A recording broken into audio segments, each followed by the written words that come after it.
You're back. You're back. Alhamdulillah. I don't know what happened.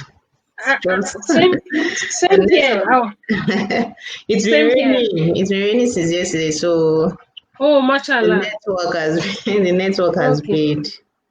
Oh, okay. Probably that's what caused it. Apologies. Nafi and Alhamdulillah. So mashallah. Once again, welcome to the program, and let's get started. So I've done a brief introduction ahead before you came, but I would like you to give us your background. Where did you grow up? What state are you from? And let's get to know you. Let's meet the person behind the name. Okay, Alhamdulillah. As I'm sure Sister Bilikis would have said, let me first start with Assalamu alaikum wa rahmatullahi wa barakatuh. Now, wa alaikum salam wa rahmatullahi wa barakatuh. Thank you for having me. It's a pleasure to be on your show, the MUSLIMAH Open Talk. Now, as I'm sure Sister Bilikis would have mentioned, my name is Hafsah, and I am a writer. I'm an author. I'm also an editor, and I coach women writers, mostly women writers. I coach them, I help them, become better writers by, harnessing the potentials that they have, the writing potentials that they have, and, help them to, overshoot whatever writing goals that they have set for themselves. Okay, a little bit about myself. I am from Lagos State. I'm from Ekpe in Lagos State, and I was born and bred in Lagos State. Can you hear me actually? Can you hear me? Yes, very well. I can hear you. I can hear you loud and clear. Now, okay. I was born and bred in Lagos State. I grew up in a nuclear family, yes, and I have 4 siblings, although one of them is late now. But forgive. Yes, she was female. We're all girls. We're all girls. Oh, really? No. So I guess that's it. Yes. And schools? That's it. Yeah. School. What schools did you go? Did you also school in Lagos or yes, from primary? From primary to secondary until I went to the Federal University of Technology, Akure, for my tertiary education. I studied biology in the university. Mashallah. Wow, that's interesting. A biologist that became a writer. Wow. Fascinating. Mashallah. Tabarakallah. So that's good to know. Okay, so knowing that you're from a nuclear family, did you get introduced to Islam at an early age? Were your parents strong Muslims, or was this something that you had to learn outside the home? I would say no, because we were just, normal Muslims. We were just Muslims by name, really. I'll say that. I'll use that word, because we weren't really. Our parents didn't, force us, or didn't ask us, or make it. How do I put it? We just pray, and I don't know how to put it. We're just Muslims by name. When it's time for regular. No, not even regular, because regular Muslims pray, yes. For lack of a better word, okay, we're just Muslims. I will just say we're Muslims by name, because what the Baldwin years will celebrate Eid al-Fitr, will celebrate Eid al-Adha, but that was just about it. We weren't compelled. No one told us that, okay, it's good to pray at the right time. In fact, I am Muslims, we used to do competition about thinking when we're praying, the fastest person to pray. So we didn't. So we'll be watching each other while we're praying. The first person to Mawoko Ruku, the first person to Sujud. So it was, it was like that until, it wasn't until my sister that I mentioned that is late now, when she got into school, she was, she went to the OAU, Obafemi Awolowo University in Ile-Ife. So when she got into school, she was, she got, she met people, she met Muslims at the MSSN, and, she started becoming more conscious. And when she got home, she used to tell us, okay, do this, do that. And so I started imbibing, some of those habits. And then when you would say that I had that background of, how a Muslim should behave, how a Muslim should be. She brought it into the house. And then when I went to school, so I had that background in my head. I wasn't using hijab, but I started becoming more conscious of, praying at the right time, praying. I didn't even know any Arabic, anything. I didn't know anything because there was no, no religious school. We didn't go to religious school either. So when I got to school in Futa, Alhamdulillah, Allah, guided me to, start learning and, using hijab, and afterwards they called and all that. So, Mashallah. Alhamdulillah. I'm sorry, I want to go back to your sister, because obviously she played a vital role in your introduction to, Islam at the level that brought more awareness and consciousness for you. Yes. And to have lost someone like that, was she the eldest of the four of you? Was she the eldest? No, she was the second. She was the second. I'm the fourth. Oh, you are the baby of the house. No, I'm the fourth. I have 4 siblings, so I'm the fourth. Okay. We are 5. I'm the fourth. Yes. Oh, mashallah. Yes. Okay. So she was the second. I'm like the penultimate limit. I have a baby sister. So she was the second. She was the second, actually. My eldest sister as well. She was in OAU before. Excuse me, my sister that I was talking about. Okay. She was there before. So she too, she also got she joined the MSSN, she was also there as well before my sister and my other sister that I was talking about that is late now. So it was both of them actually. But my sister started using the niqab like almost immediately. So it was yeah. So it was like both of them played a vital because they brought the conscience of praying, don't use attachment anymore, that. Start getting this awareness and learning what's right and what's not right. So they started bringing it home. But really the hijab, jilbab, niqab was mostly by I was introduced to it mostly by my other sister, Nora. May Allah grant Jannah, may Allah forgive shortcomings. How was the period for you, considering that, this was somebody who was a conscious Muslim? I'm sure you must have been looking up to her. Yes. And how did you deal with the loss? How did you grieve? How was that for you? It wasn't easy. Obviously, it wasn't easy, but alhamdulillah, I remember every day. We remember every day. This September was supposed to be her birthday. So it was past September 14th. So we remember every day. And like you said, we pray for her always, and we pray to meet in Jannah. She died during childbirth. She died during childbirth.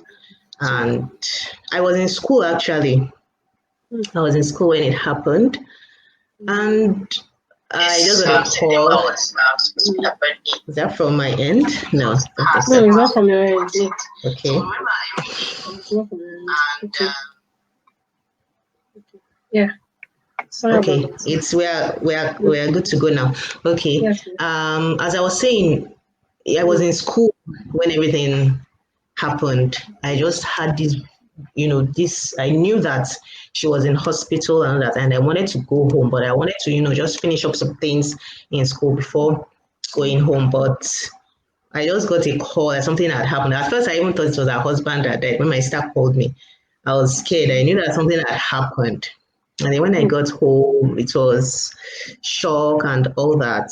But Alhamdulillah, it was, just, having this knowledge of Islam is, what really helps to, anchor one during times like this.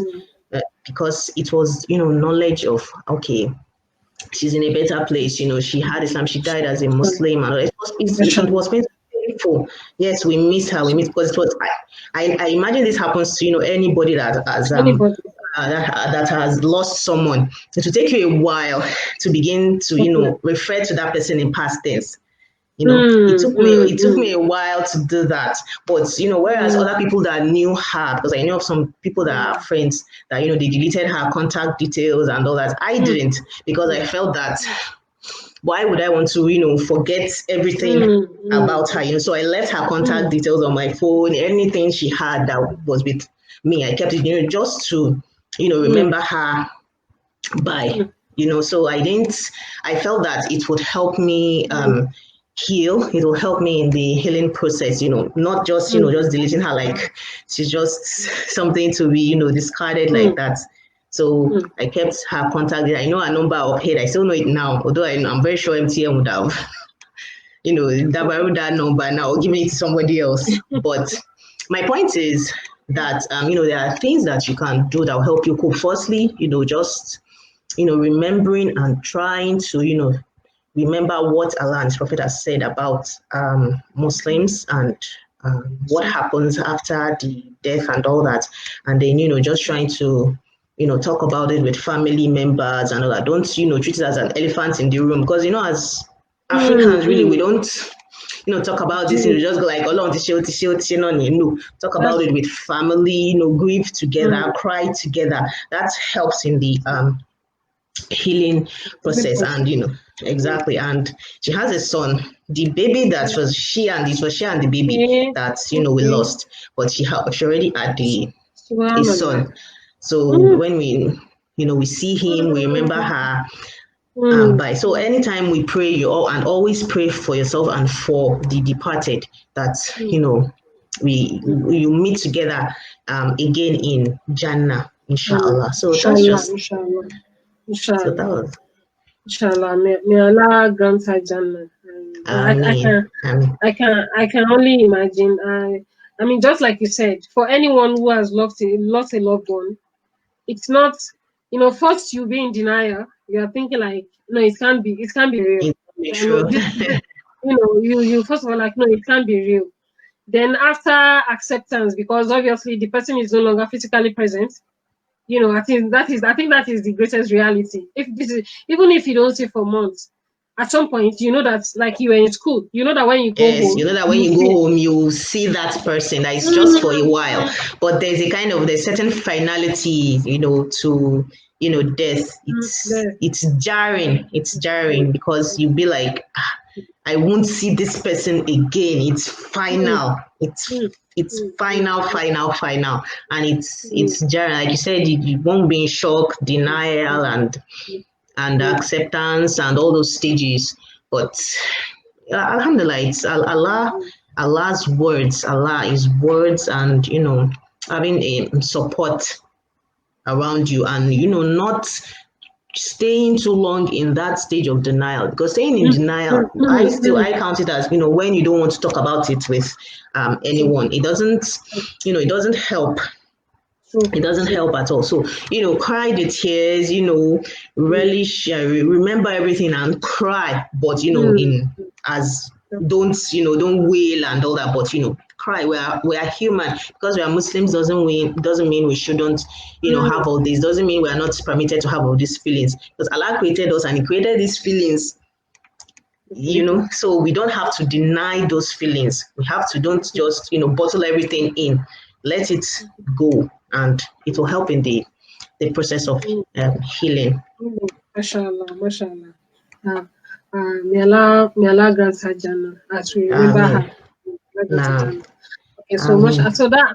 So Okay, part of understanding Islam, a lot of things that comes with it, like what you spoke of now with the grieving process. Because we are Muslims, we understand that you have to get past the stage of denial and things like that. So having that faith, having the understanding of the deen and knowing the process of grieving, it helps. We don't wail. You don't throw yourself on the ground. That's part of the No, understanding of Islam. Alhamdulillah. Uh, Alhamdulillah. in the same light, it's early marriage.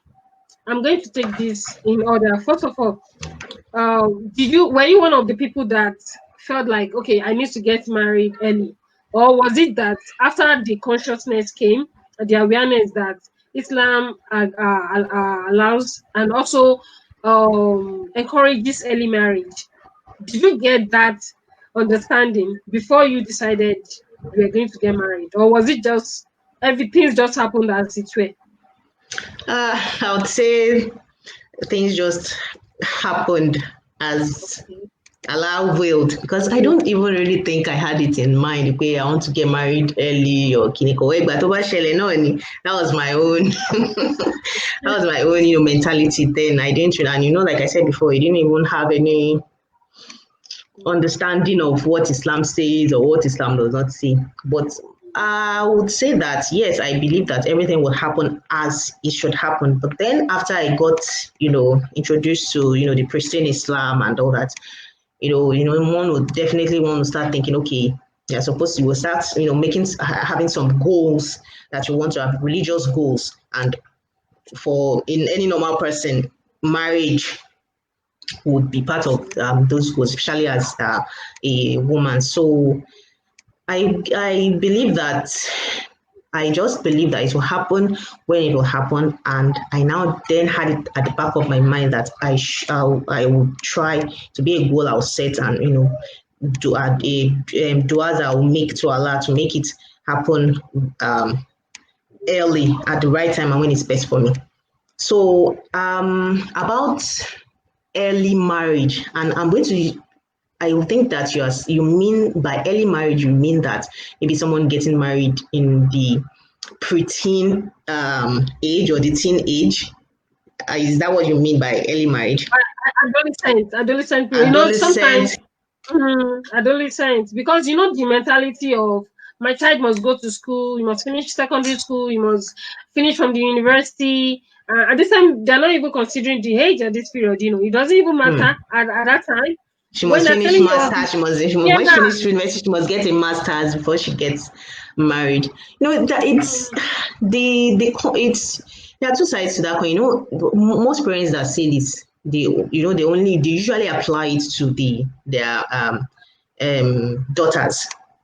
Really, they usually apply to their daughters, and it's a wide topic. But what I believe some parents do, why I believe some parents do that, is because they don't want the daughter to become like to suffer. Let me put it that way, because of the ilk of some brothers or some people that we see out there now. So they don't want her to be somebody that is not educated, somebody that is not empowered to an extent. Do you understand? I see a reason in what they are saying, but it may not be realistic, so to say. Now, see what with when you are in school and ASU strikes. ASU is on strike right now. ASU is actually on strike right now. So will it be? It won't make so much sense if you say she has to wait, even if ASU strikes for 100 years and she spends 4 years in school and she spends 7 years, she still has to wait until she finishes school. She still has to wait until she, does her masters and all that. So the bridge or the meeting point where the daughter and the parents can meet is that, okay, I can continue this thing when after I get married. There is no stopping anybody from continuing school when the person is married. If you have a supportive husband and supportive family, you can do it. I had a lot of friends who got married while they went. I had a friend, she got married when she was in 100 level. She got married when she was in 100 level. Yes, 2 friends actually, not even one friend, 2 friends. they got married when they were in 100 level. So, and they were even in lower levels. And when I was in, I think 300 level, they were in 100 level. And they got married when they were in 100 level. They had children. So it didn't stop them from doing what they were. I had friends also that also married while we were in school. So I think what the parents usually, and they do try to support the child. Okay, I'll send you for your master. But I think what they don't like to do is to continue that support after they get married. And Islam's stance on that is that even if you have to, continue to support the children for a while, even while they are married, it's if you are able to as a parent, then. So I think there should be a kind of a merging of both. That okay, if you want to get married now, okay, get married, and even if maybe you cannot then afford, or maybe your husband cannot afford to continue sending you to school, I will continue. I will still foot the bills for that. Do you understand? So I believe that there should be a kind of, a conversation on that. Maybe maybe if the parents see reason whether they'll stop, antagonizing sisters that maybe want to get married early. And that's one reason. The second reason that maybe these people don't want their kids to get married. What that I think, or maybe they don't want to, let go of the child. So far, they believe maybe the child is not mature enough yet, and all that. So, it's multifaceted, and it's that tenable. We'll continue to talk about it, but I believe that maybe people should just try to. The main thing is just know what Allah and His Messenger said. About it, where the hadith of Prophet where he said that if a man that you are pleased with asks for your daughter's hand in marriage, allow him to get married to her so that you reduce the fahisha in the land. And you know now that even 12-year-old, 13-year-old children, are doing the deed. So what's the difference in doing it outside of marriage and getting seen, or doing it and getting rewarded? So I think that's just it.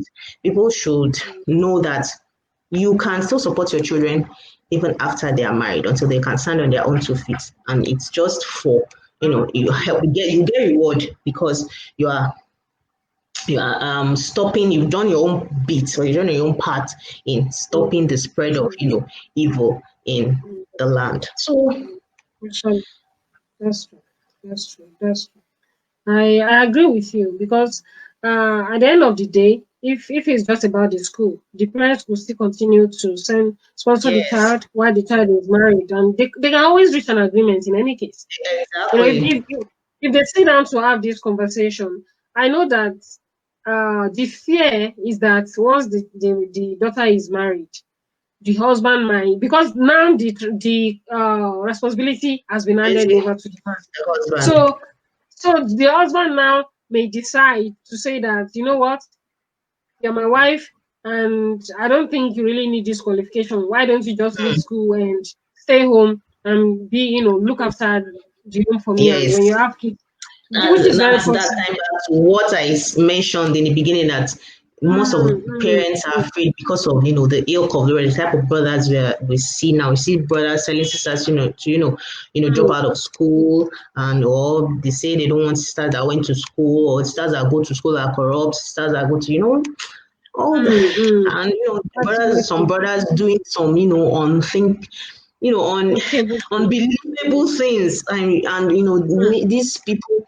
I, as a parent of a daughter as well, I always pray that I don't want my daughter to fall into the hands of someone that is not open-minded. I don't know how to put it. I don't, for want of a better word, for lack of a better word, somebody that is open-minded. You can be a Muslim, you can do something, but at least you be someone that you are open-minded. You don't you don't think like you don't have these archaic thinkings.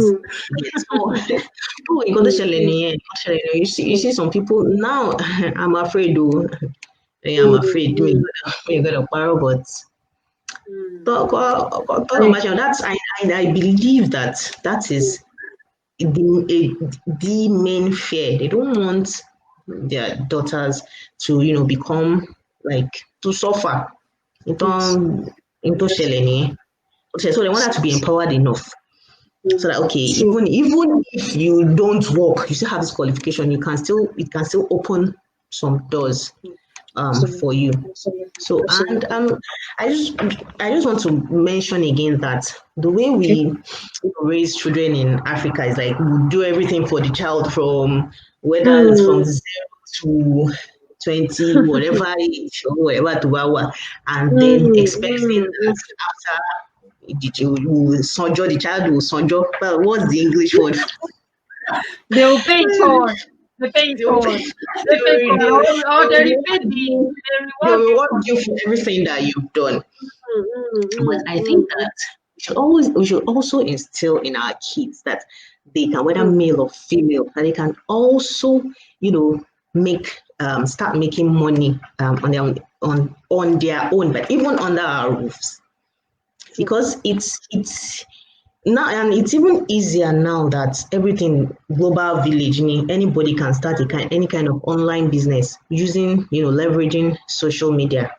I'm just using that as an example, because even if there is no social media, you can still try to empower. When the child is like 18 years old or even maybe 10, 11, start, making them responsible, let them know, okay, this is how money is made. This is how, don't just give them everything on a platter of gold. Something I plan to do with my children. Don't just hand them everything all the time. Let them, work for money. So even if you are going to pay them, let them work for me. Sometimes I look at, some children that are 24 years old, 20 something years old. Even I did when I was in school. I used to, collect money from, home all the time. But now that I think about it, I'm like, when a child is like 24, 25 years old, only my share just to augment what the parents are doing. Halal work, of course, and work that will not, take away from, the studies and the concentration and all that. But let it be 18 years old, 12, 13, one should start imbibing these stuff, these beliefs in the kids, so that they'll know, okay, mama more you, they'll know that okay, when you work for something, you keep it, you do it well, and this is how to earn money. Something it will help the child mature faster, actually. I believe so, and it will take a kind of burden off of parents, So it's actually, what you just spoke of is an entirely big discussion on its own. It's a different discussion on its own. Yes. Raising of children, the way, the mentality and the way we raise children, the way we were raised, the way our own parents raised us, yes. So we can't raise our own children that way now, unfortunately, because the methods do not apply in this age and time. It doesn't apply. And taking responsibility for your child, like what you just analyzed now, I think that they didn't realize that you could, the way they used to say that a child can start stealing if you expose them to money. If you understand. So that mentality, like if you expose a child to money, if you let them see money too much, that they may start stealing. That was a wrong perception. Yes, it was. Yeah. The responsibility could have started, little by little. Though we grew up running errands, they'll give us money, you go and buy, and you bring back the change. Some will even get spanked seriously if they happen to lose the change on their way back home. Those things used to happen. So, well, alhamdulillah, that at least things are changing now. Like you've just said now, you want to raise your own children that way. You see, that is the kind of awareness we're talking about. We're already having this conversation. So that's the starting point. We know the realization is there, and now we are also talking about it. So gradually, I think change is coming. Change has Inshallah, I hope yes, it has started. It has started gradually. We'll get there. Okay, so now that you've spoken about your experience, your exposure to pristine Islam, and the awareness, how did you come about the decision to wear the niqab? Was it also because, like you said your oldest sister that she had it on almost as soon as she got the consciousness. Was it like that for you before? Did you start wearing the niqab after or before you got married? No, I was in school. I was in school 200 level when I started using the niqab. I didn't start Oh, using the niqab immediately. I used hijab, I used jilbab, and then it was mm, in it was in 200 level before I got married. Way before, wow, way before I got married. wow, What year wow. was that? No, I've been using the niqab now for over 10 years. Yes, over 10 years. Me tell you, calculate they go, but it was before I got married. Way before I got married. Way before I got Mashallah, married. mashallah. Okay, so which brings me to the issue of the niqab. Okay. This misconception about the society about niqabis and Islam subjugating women, depriving them of their rights, and I was actually surprised to hear that you were wearing the niqab long before you got married. Because in most cases, you find that the people who decide to put on the niqab, maybe to be after they're married and stuff like that. Okay. So that was a surprise for me. Now, did you face any challenges even as a student? As a student, you studied biology, right? You said you studied Yes.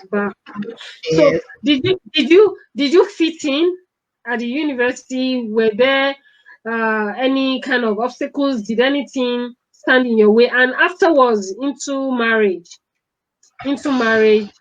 and adapting to the environment, or just deciding to live your life, what kind of influence, you know or what kind of effect rather did it have on you, positively or otherwise?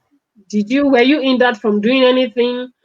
Did you feel left out in any way, or um, how was the experience with you? Well, alhamdulillah, I think I would say that it depends on what, the individual is wants. Because when you put it, I'll start from your last question when you said, did I fit in or anything? I think as Muslims, we should, whether using the niqab or not, we should know that we can never fit in this world. Mm, Whatever environment you find yourself in, you can't fit in, mm, especially if mm, you're a woman and you decide that you want to, you know, follow Allah's mm, injunctions, wear hijab, whether it's cap, whether it's hijab, we can't mm, fit in. And mm, we must not try to fit in. mm. We must not try to fit in because we are not made to fit in. We are not made to fit in. We are, I don't know how to put it, because we are alien species. Let me know. I won't say alien species. We are strangers. We are Strangers. strangers. So we can't fit in, and it never even crossed my mind to fit in with any. Maybe it would have crossed my mind when I was still like happy go Yeah. lucky, Yeah. college or anything. But after that, when you understand what Islam wants you to do, what Islam requires us to do, you know that we can't fit in because Ishewa as Muslims, Mm. Kuba environment doesn't it Doesn't align. Like it doesn't. align. Yeah. Doesn't align. I have Christian friends that I still connect that I'm still connected to. Even after school, we still talk on Facebook and all that. It's not that we can't have Christian friends and all that, but there are some things that okay. For example, let me just give you an example. We're in class and it's so maybe we're waiting for a lecture. It's 2 o'clock. You want to go and pray Zuhr. Your Christian friends, they say they want to go to fellowship. No, you will have to look for a place, go to a mosque and go and pray. That's just as something as basic as praying. Mm, Not to mm, not talk of mm, okay, maybe other things, whether okay, when you're on low party, on jade lolo club, or shikineko. My own routine mm, then, we had friends, we have fun as Muslims and all that. But my own routine then was go to class, come and go to the mosque, talk with, go to the mosque, do anything. So and go to programs at the mosque and all that. And it was it was fulfilling for me. I never felt left out of, anything, because it was, alhamdulillah, because I knew what I wanted. It's not that you want, that's why I said that it depends on what the individual, what you are looking for. If you are somebody that maybe you want to use hijab and use skinny and you still want to take part in all the, parties, you won't find a balance. You won't be able to balance it. Either this or that. Either you use hijab and be content with how you should live your life as a Muslim, or you just do away with it altogether and go the other way. So it depends on what the individual wants, as I said. And you asked if I face any challenges. Oh, yes, I did. I did face challenges even from home. My mom she didn't want me to use the niqab. Even she didn't want me to start using the niqab. But actually, even then, when she used the niqab, she was against it and all that. Like we said, the parents are always like, if you are using the niqab, you won't be able to get job, do all this, which is all tying back to how will you reward me for everything that I've done for you. But Capcom being silly. So when I also used the niqab, she wasn't, she didn't like it, she didn't want it. But alhamdulillah, after a while, it was even up to a point when I would sit at home. When I'm going to school, I'll just put my niqab in my bag and use it to add data. Lay ahead and I'll use it. So it was even after I continued like that. So when you're in school, you're free now. You use what you want to use. But it was after I got married that I now started using the niqab in front of my mommy. Okay, I'm using the niqab, but she didn't know that I was using it. I continued to use it. Know that maybe she felt that I started using it again. When she said I should not use it, I stopped. I used to use it. Timbaja day, I'll use it. So it was after I got married, after the marriage that and now started using it. Man, I'll use it. Man, so she back no, but and then that's for the home front. But and at school as well, we had there were a couple of sisters. I think when I was using it, we were two in the school then. And then later some sisters also joined us. And it depends on department. Those departments, they didn't really, bat an eyelid. But my department, they were adamant. They didn't like it. They didn't want me to use it. But after a series of, and then after I started using it, another sister also joined me in my department. She was in a higher level. So what they and they were like, what's this? Yeah. So I think there was a series of meetings and all that. We came to they had to, because we weren't breaking any rules actually, except for the fact they were saying that they can't see your face, all that.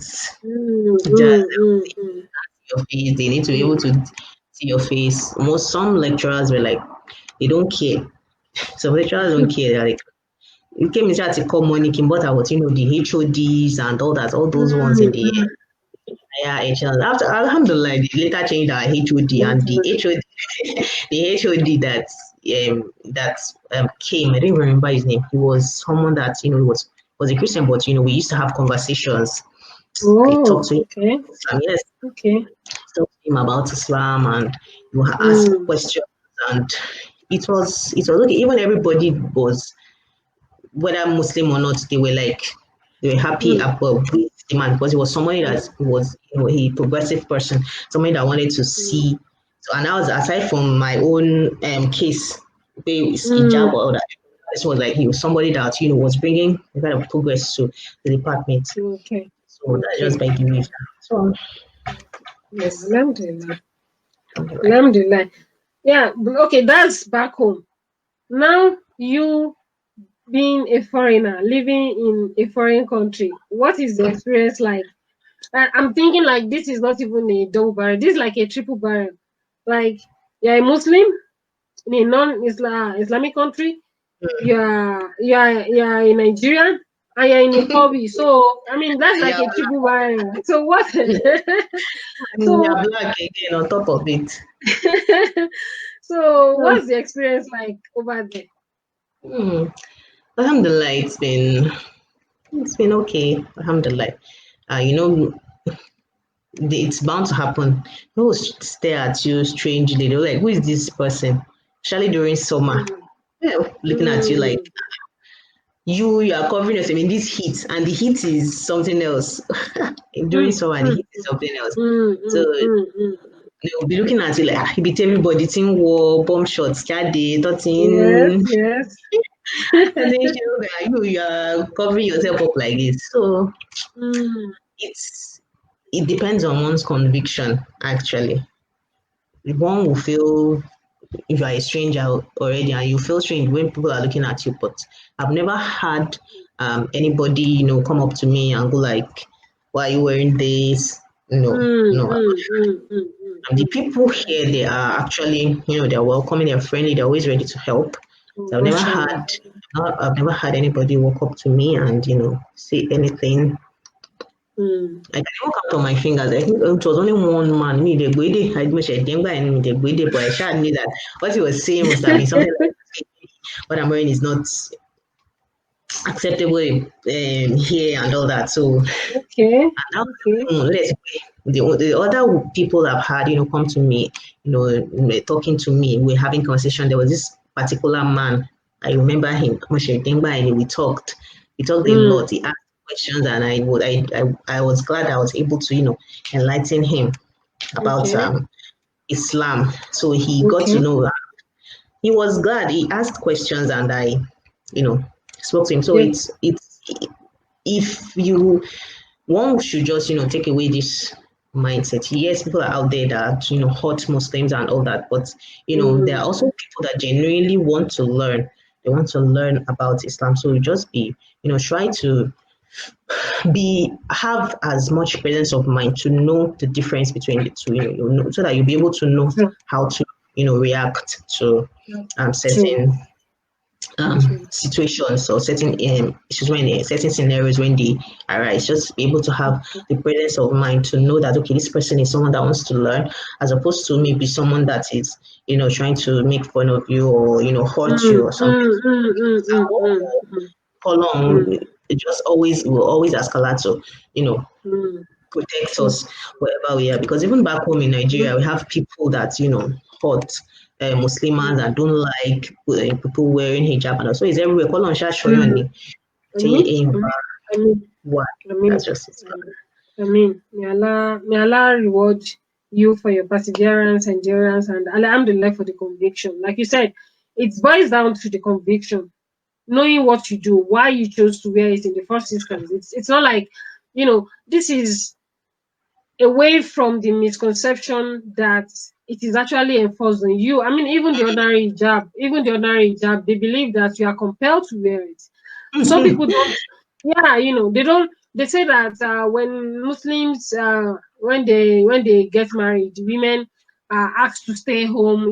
That they are not allowed to work, and then they are compelled. This kind of misconceptions, which also comes to the issue of securing a job, which was the fear of your mom. Understandably so, Mm, because if do you know that you might be able to speak less of um, stereotyping and stigmatization in this sense because you are an entrepreneur.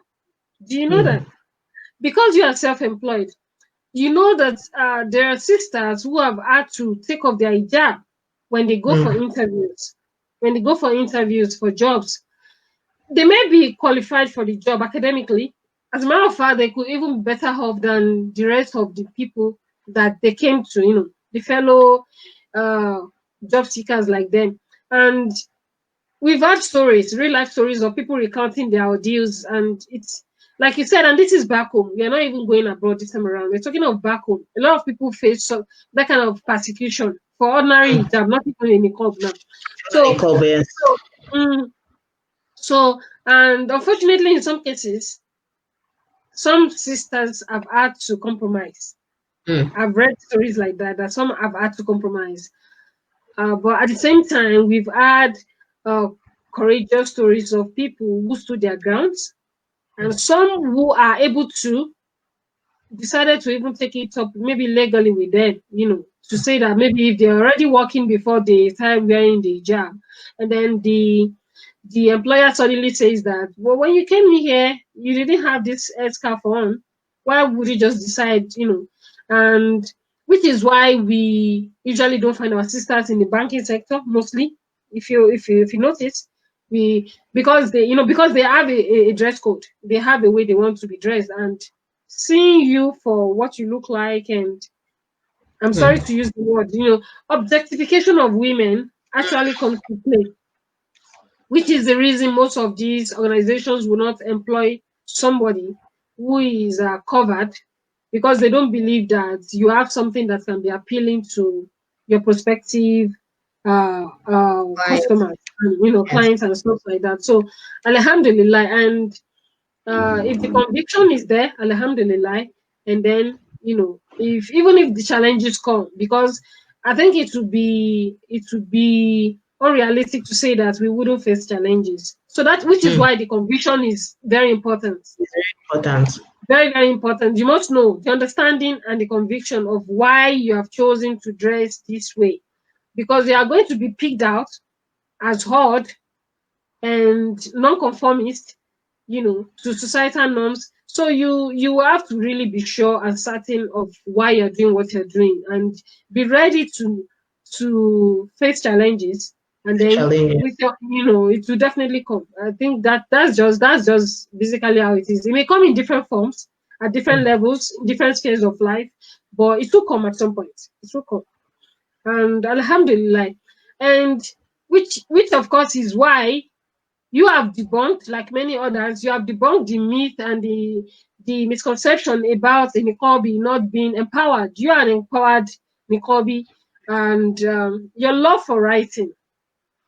When did it start? And alhamdulillah, at least I've been a part of the writers conference that you organized this year, and mashallah, tabarakallah, that was first of its kind for me. I don't think we've had any of such before. I could be wrong, but that I know of, I haven't seen any, and that was a big one, and it's something that I believe we need more of. We need to have more of a gathering where sisters can be inspired to share their knowledge, and mashallah. So tell me about your love for writing. When did it start? And what inspired you? And how did you get to the space where non-fictional stories was your own thing? And mashallah, which you write so beautifully well. Mashallah, alhamdulillah. So where did the love come from? And before I go into that, I just want to speak a little about what we're talking about before, about empowered Muslim women and all that. When I see maybe people speaking ignorantly, like Muslim women are not empowered, and I'll just laugh and be like, what are they saying in gossip? It's true, because these, I believe, it's a very, very bulky topic. It's a topic that we can't talk about it, but what I just want to say is that I just laugh, because I'm like, a Muslim woman, whether you're working or not, you're empowered. Except you don't understand the deen, except one doesn't understand the Islam and the rights that Muslim women have. When Christians or anybody says that Muslim women, they're empowered, there are a lot of, I don't know why, it's because that's strange. There are a lot of people that are not Muslim that decide to stay at home and not work. because you want to take care of your family, which is good, which is well and good. But why is it a problem when a Muslim woman is using hijab or that is using niqab or that? Why is it different why do we hold that to up to certain standards when it's when other people did you praise the person and this person wants to take care of our family? Why not? It all boils down to this what the media has spread double about standard. Islam, double standards, not only what they've spread about Islam, and they are all like going crazy about it because when you read historical books and you read how these people treated women, you know the reason why why offer jack back. We're not allowed to, study. They weren't allowed to go to the university. They weren't allowed to, inherit all these things. And we've had it's like normal for me. I don't even think although yes, it happened before the Islamic times. When Islam came, everything was abolished, and in Koto, man look as normal. They were like women, they could not go to university. They could not shake any come out. Like was it ever a taboo in Islam that a woman should not go to school? So these rights that they are just fighting for, they're like feminism. So I'll just say that all Muslim women are empowered. We are empowered even more so than every other person out there that is talking that we are not empowered or all that. It's just societal pressures that play with our minds, and it will now we will now start having this thinking that it's true, I'm not empowered, or I'm at home, I'm not doing this, I'm not doing anything. It's different if maybe you are not working, maybe your husband, and you want to try to augment the income from home as well. Yes, it's different, but why can't it be that yes, I am a homemaker, I stay at home and I take care of my, it's not a small thing, taking care of the home, your family, and it's not a small thing, and it's something that won't get rewarded. And you know that, as Allah said, that He's going to reward us for doing what we do. So we should always go back to Allah and know that we do not hold ourselves to whatever standards men set. And when I say man, I mean generally as the word man. I don't mean the male species. I mean man as generally. We hold ourselves to standards that Allah has set. So that should be our focal point. That should be what we focus on. Okay, it's Allah. What Allah said I should do is what I'm doing. So we shouldn't pay no mind to. We should pay no mind to the reward what people say. As long as that is why. Yes, as Muslim women especially, we should learn about the rights that we have, so that we'll be able to you just develop a thick skin when people are talking about I just laugh. There was a day I was at a train station and one woman just walked up to me. She just started asking questions. Hi, am I okay? Have I been forced to wear this? I was just looking at her like this. I didn't say it. I was like, and I don't like.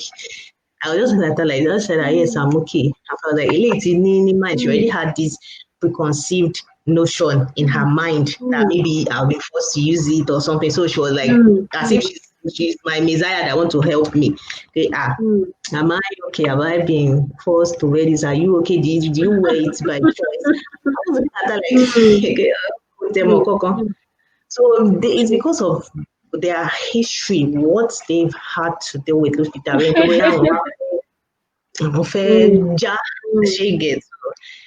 come out glossy on what we call conspiracy theories, that maybe they want to destroy family unit, another talk entirely on its own. So that's just what I wanted to say. I wanted to add to empowerment.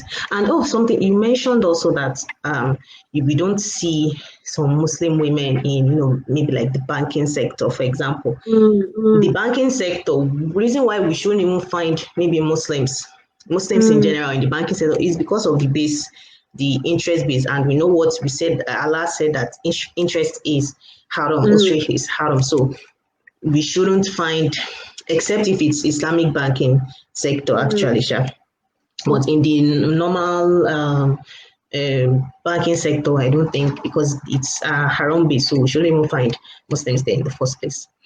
So the question. Sorry, just to add, I'm sorry to cut in. I just wanted to mention about how the law students also had to fight their way out, fight their way in before yes, acceptance of them to wear the hijab. Can you imagine? Yeah, it was quite a battle. It's just like so much so that the legal practitioners that we know of, the prominent ones that we know, had to fight for them, and eventually before they Alhamdulillah, Allah helped us win that battle, because when I read, I was like, it doesn't stop us. The hijab doesn't stop her from taking her, because she's going to wear the wig. So it show hijab on show. So it was just like it was just something it was out of spite. Nothing more. I believe it was just out of spite, and alhamdulillah that she stood her ground, and Allah helped us fight that battle. And now alhamdulillah, any other person coming after, she was the president, so any other person coming after I don't think will have a problem wearing the hijab at the call to bar ceremony. Yes, it was the call to bar ceremony. Yes. So most of the persecution Muslim women face most of them is usually out of spite. It's usually out of spite. I've had someone, look at my passport and go like, why are you now coming? You're not even fine, safe. So why are you now even coming? You never say anything. I was just looking at them like, when you finish, don't drill Lara, you give me my passport and I will go. So like, some people is just out of someone saying that is because Emo, I want to she knows that maybe they get this feeling that why is she covering her? Me, I'm opening my own body. So she's just looking for a way to, like attack you, they're looking for a way to attack you so that you will respond, and you'll be able to put the blame on you in the end. So sometimes you just pick your fights wisely. Just try to pick your fights wisely. When you are using something like Zayoma, learn a lot of things. You have to start learning a lot of things. Pick your fights wisely. Something even when the example I gave, 2 examples I gave, the woman that came to me was like, Keniko, that one was not a Nigerian, but the second person that said, she's covering, she's not even fine, safe. That one was a Nigerian. So imagine that.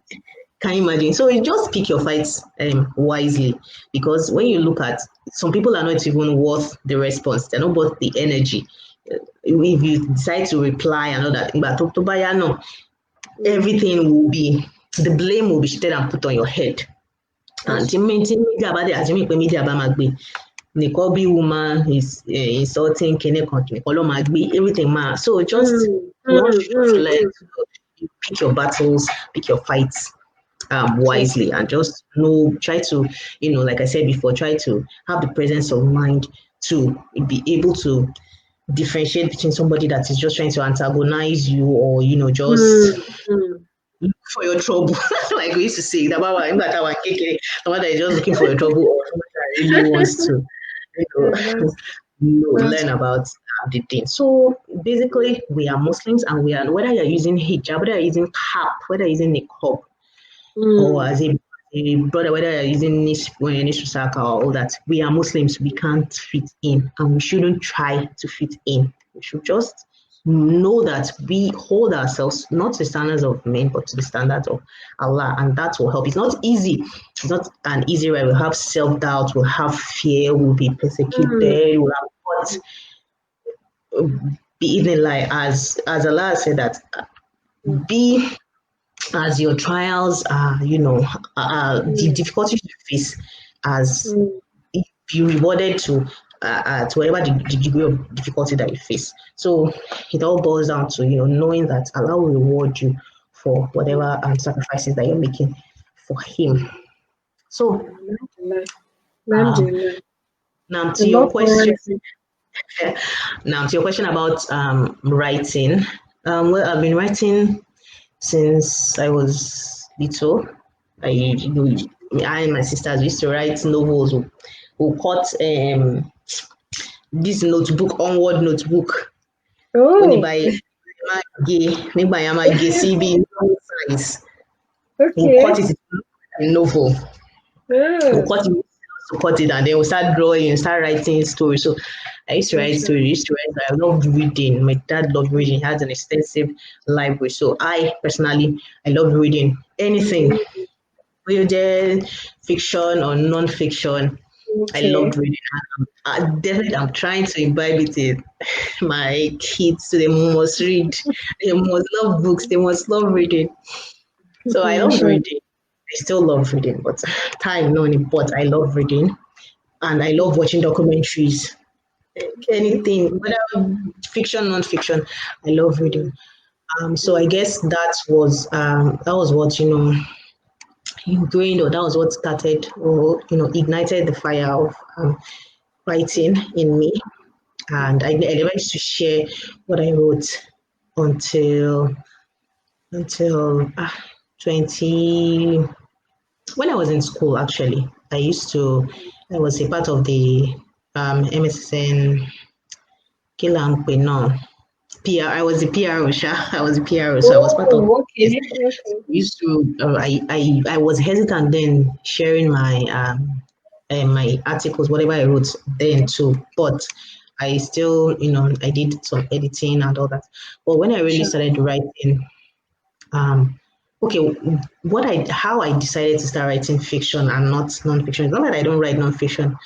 If you can count, journaling as non-fiction, I do write non-fiction. I write some non-fiction, but I write majorly. What I majorly write is fiction, and I just decided to start writing fiction because that is what I really, really used to write. Like I said, I majorly write fiction, even when I didn't used to share my writing. So I started sharing it in 2016. Yes, I started sharing my writing in 2016, and then I got exposed to what can be obtained, or what is obtainable for a writer. So I got exposed to it after sharing on social media, and I got exposed to how to, make my writing better, how to make it shine better. So I took classes. I still take classes, have coaches and mentors, and so that was how I, also decided that I would, try to become an editor and a writing coach to be able to help, other Muslim women, especially, to help them, be able to, express themselves better through the written word. So basically, that's just it. And I'm also one of your runaway part-time students. Mashallah. May Allah continue to increase you in knowledge and expand your mind, because you have a broad imagination. I've read your stories, and they're quite interesting. And what I write, what I managed to, bring out, because it's not even half of what I think. You see what I'm talking about. You see, I wasn't exaggerating now. I know you've got a lot of stuff to do, so please continue to give us more of the reason why I say that is when people think that writing is just the walk in the park and all that. It's not easy. It's not easy. When you think about writing something, you think about it. I'll write this, I'll do that. What will you? you put pen to paper when you want to, bring it out. It's not easy, but alhamdulillah. So that's what I meant when I said that what I bring out, what I share is not even half of my what I've imagined in my head. So Tabarakallah, may Allah continue to increase you in knowledge. And so, okay, the coaching aspect of your work, do you coach young people? Do you coach teenagers, children, or just for adults? Do you have courses designed for young people as well as grown-ups? What is your program like? Majorly, I coach adults. Majorly, I coach adults, but I'm planning to, roll out programs and courses for the younger generation, for a younger audience. So watch out for that. Majorly, I coach. My online courses can be taken by teenagers as well, but it's not tailored for the younger audience, like 7 years old, 10 years old, but from teenage, as long as the person can, speak in English or understands English, adult English, because that's why I said it's not really tailored for the children, because because of the vocabulary used, you won't be able to understand it. So although I'm planning to remedy that, start rolling out courses and programs that will be tailored to the younger audience. But for now, it's adults. Adults. So your book, you didn't talk about your book.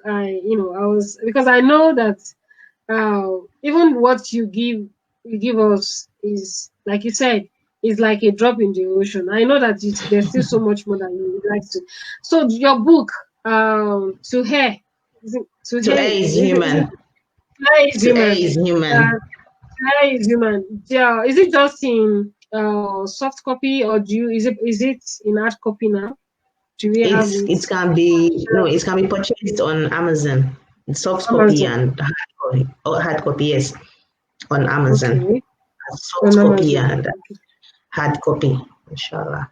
So, okay, inshallah. Mashallah. Tabarakallah fiqh. And so, what do you have anything you're working on at the moment? Maybe something cooking that you're working on for like a book for your fans? Okay. Anything in the right. Like I said before, I'm working on a course for the younger ones. And I told you about it, but I had, and you are aware of the the reason why it was pushed back in. So, but I'll continue working on it, and I'm also in the process of creating 2 courses actually for adults, and I'm also writing. Continuing with my web series that I post here. I used to post, but I stopped posting because I had some things to do. I had school and all that, so I stopped posting. But I'm still writing, adding more chapters to it, so people will watch out for that. I'm also working on my second book, Thorn in the Rose. I want to just baby steps, but to be out soon. So those are just everything I have. Inshallah, we'll get there. Inshallah. Yeah, I just want to take this comment from Sister Halima. Meanwhile, earlier on, Sister Islamia said that communication is key. When we were talking about between, I think, children wearing the parents and the community. Yeah, she was saying communication is key, which is very vital. Like we also, both of us said it also, that there needs to be communication. They need to talk about it. So, and Sister Alima was saying something about when we talked about the media and what the media puts out there. I said it's a double standard. I also say, the importance of the media is like a double-bladed sword. Sometimes it can be good, sometimes it can be bad. So she's saying that maybe we should have our standard media houses, that is Islamic TV stations, radio stations, newspapers that will cover every aspect of our lives, including mundane issues, not just one, but as many as possible to give room for options and flexibility. I agree. I'm trying to round up because we spent quite a number of time on the show. So I agree with that also. And I just want to put that in a bracket of saying our human, we need cohesion. We need cohesion. The kind of cohesion that we need, if it's possible for us to come under one umbrella, to say Islam first, and then not consider the sects, we would achieve a lot of things. We can achieve having a common cemetery, we can own a TV out, we can have our own people write scripts for children's programs. In your whole field now, you can gather people together to get them to write stories, books for children, content, to develop content for our own children, because what they're feeding us out there, they are not our choices. We are only taking in what is around us. If we can achieve cohesion, we might not agree on a lot of things, but I believe that if we come together to say that under the umbrella of Islam, we want to do this, we will achieve a lot. I pray that in our lifetime we get to see more of that. I know there's been a few changes now. I know things are changing. For instance, I know I have a friend who lives in an estate that is purely Muslim residential. Anybody, Ansarudin and Warudin, I don't know if you are with what's it called, the Muslim Congress, MSS, Warul Islam, or Fatih Korib, or Fatih, not Fatih, wherever, anybody, anyone, but they bought the land and they sell to Muslims. So it's just a community of Muslims somewhere in Lagos. And the same thing with the cemetery. And I think we have a university now, right? We have that. I've forgotten the name now. Al-Hikmah University. Is it Al-Hikmah? So that's part of what we're talking about. So we are starting gradually. Inshallah, we'll get there someday. We'll get there. So just before we end the show, what do you do to relax? What's your favorite food? My favorite food is dodo, plantain, fried plantain. Fried plantain. How do you get? Okay, come to think of it, do Portuguese people have plantain? Do they have? No. So whatever you get there is imported. It's imported as well. Yes. Where is it? Okay, interesting. It's imported as well. Okay. They import it from I think Brazil. Yes. Okay. They import it from Brazil, so I get it. I not as much as I'd like, but dodo is my favorite food. Favorite number one. Then maybe swallows and all that. Okay, I like amala.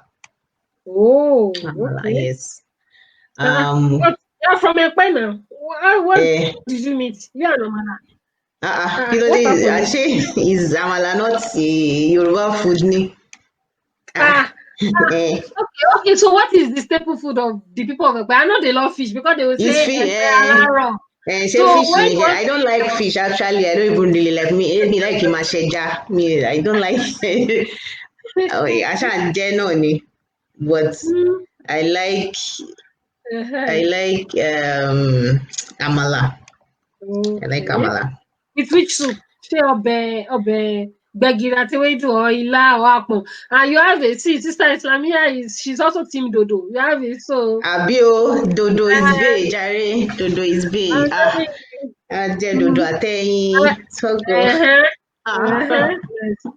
So you are in the same. Our own is Dodo and beans. She said Dodo and anything. As long as there is Dodo there, Dodo. And Dodo makes, in fact, Dodo and anything. With Dodo and rice, Dodo and beans, Dodo and anything. Just put Dodo there. Dodo will, brighten up the food for you. I can imagine. And it will make it sweeter. True.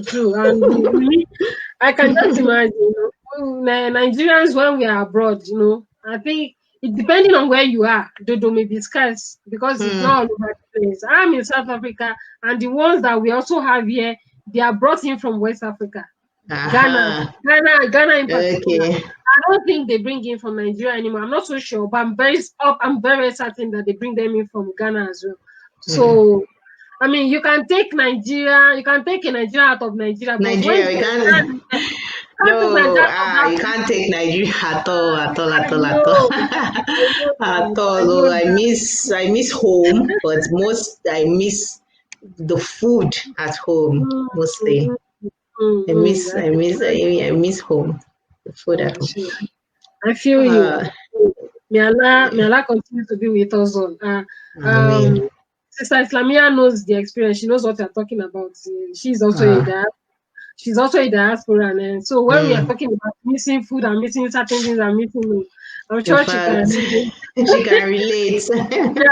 It's not easy adjusting to the culture shock is there. In other words, what they call food shock. In fact, you just try to improvise. Okay, the gari that they sell in stores here, they sell there's gari, mandioca, farina de mandioca, cassava flour. It doesn't have this, this tank. Gari come.